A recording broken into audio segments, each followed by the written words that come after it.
पूर्व मंत्री लुइस मरांडी के दुमका में सत्याग्रह का समर्थन करने राज्य के पूर्व मुख्यमंत्री बाबूलाल मरांडी आज दुमका पहुंचे हैं। दुमका में लुइस मरांडी का समर्थन करते हुए राज्य में व्याप्त भ्रष्टाचार और अपराध के खिलाफ सत्याग्रह का जनता का सत्याग्रह बताया है। वहीं लुइस मरांडी ने किसी भी कीमत पर भ्रष्टाचार के खिलाफ लड़ाई में पीछे नहीं हटने की बात कही है। नौकरी करने का मन नहीं करता मैडम, अब नौकरी करने का मन नहीं करता और इस सरकार में हम लोग काम नहीं कर सकते। यहाँ पर सभी आला अधिकारी भ्रष्टाचार में लिप्त, बाय फोर्स उनको लिप्त कराया जा रहा है। मेरे पास भी लोग आए थे, हमें एक चुनौती देके गए हैं कि आप अकेले कौन चीज कर लोगे, आप भी हम लोगों के साथ मिल जाओ। ये तो प्रशासन का हाल हो गया है। ये सरकार के निर्देश पर एक एक अधिकारियों को किस तरह से मजबूर किया जा रहा है मित्रों। इसीलिए भारतीय जनता पार्टी इस राज को जन्म दिया। जैसे हमने अटल जी का नाम लिया, श्रद्धेय अटल जी का नाम लिया और हमारे माननीय बाबूलाल जी का नाम लिया, इनके नेतृत्व में लुटेरा मुख्यमंत्री तो वजन कितना है, हंगामादी मुख्यमंत्री सत्याग्रह सभाई सर्वप्रथम पूर्ण ब्रह्म सनातन पक्ष থেকে কোটি কোটি প্রণাম। আমার সঙ্গে সুরে সুর মিলিয়ে বলুন জয় শ্রীরাম, বলো জয় শ্রীরাম, বলো জয় শ্রীরাম, বলো জয় শ্রীরাম। জনতা আমরা সবাই একতা রক্ত দিয়ে করব রক্ষা বিজেপির সম্মান। বলো জয় শ্রীরাম, বলো জয় শ্রীরাম, বলো লও প্রণাম শ্যামা প্রসাদ, লও প্রণাম ছাত্র যুবক মেরো সম্মান।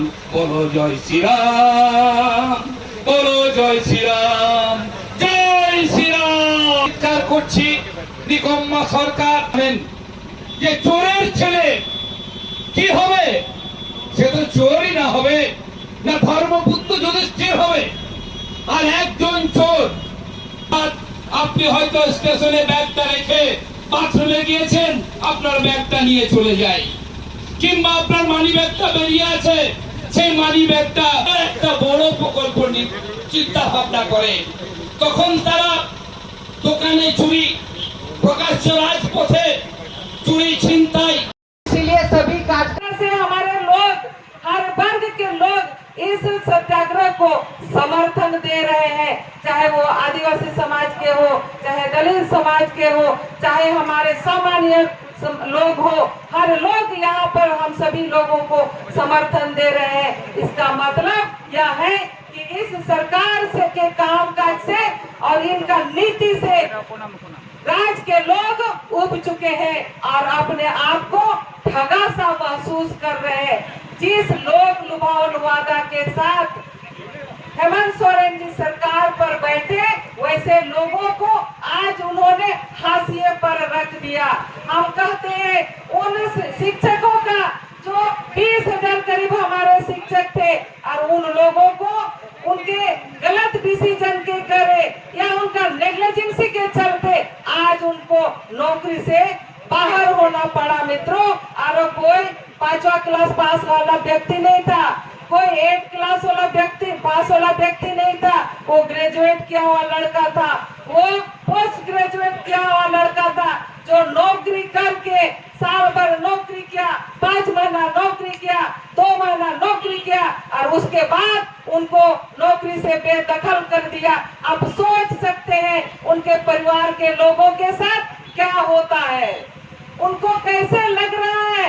आज किसी ने घर बनाना शुरू किया, किसी ने कोई अच्छा स्कूल में अपना बच्चा को एडमिशन कर दिया, तो वो उनको आज कैसे आगे बढ़ाएंगे, उनका घर कैसे पूरा होगा, ये कौन सोचेगा। और यही हेमंत सोरेन जी ने इस तरह का काम करके, चाहे वो शिक्षक हो, चाहे हमारे संविदा कर्मी हो, हर लोगों को नौकरी से बेदखल कर दिया। और आज हर लोग अपने आप को ठगा सा महसूस करते हैं मित्रों। इसीलिए हम कह रहे हैं कि हम किस सेक्टर का बात करें, हर सेक्टर में आपको यहाँ गड्ढा ही गड्ढा नजर आएगा और हर व्यक्ति को आज लग रहा है हम ठगा गए।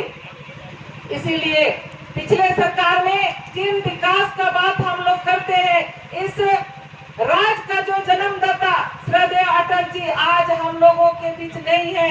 अभी पूर्ववक्ता ने बोला था इस चीजों को कि श्रद्धेय अटल जी ने उपहार स्वरूप झारखंड के लोगों को दिया था और उन्होंने एक प्रथम मुख्यमंत्री, पार्टी ने प्रथम मुख्यमंत्री के रूप में सौभाग्य से यहाँ से हम अपने नेता आदरणीय बाबूलाल मरांडी जी को यह सौभाग्य प्राप्त हुआ कि झारखंड का पहला मुख्यमंत्री हुआ।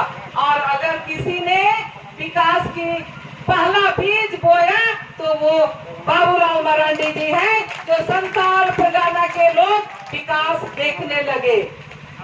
मुख्य सचिव है, गृह सचिव है, डीजीपी है, मुख्यमंत्री है, सबकी सहमति से अगर ट्रांसफर हो गया तो फिर ट्रांसफर हो गया। एकाध कोई अपवाद में कोई बीमार उमार होता है, आवेदन देते हैं तो उसका स्थगित होता है तो समझ में आता है, लेकिन पूरी के पूरी ट्रांसफर अगर रद्द हो जाते हैं, इसका मतलब है कि मुख्यमंत्री से भी इतर, चीफ सेक्रेटरी से भी इतर कोई एक बड़े दलाल बैठे हुए हैं जो इस राज्य को ये लुटा रहे हैं, इस राज्य में अपराध को बढ़ावा दे रहे हैं। और इसलिए मैं बार बार कहता हूं कि इस प्रदेश में जो सरकार चल रही है वो अपराधी लोग चला रहे हैं। इस प्रदेश में सरकार जो चल रही है दलाल लोग चला रहे हैं, और जब तक ये दलाल और अपराधियों की साठगांठ से सरकार चलेगी, कभी भी राज्य में अमन चैन नहीं हो सकता है, कभी भी राज्य में आम लोग सुरक्षित नहीं रह सकते, कभी भी आज इस प्रदेश के अंदर में कोई बहू बेटियां सुरक्षित नहीं रह सकती है।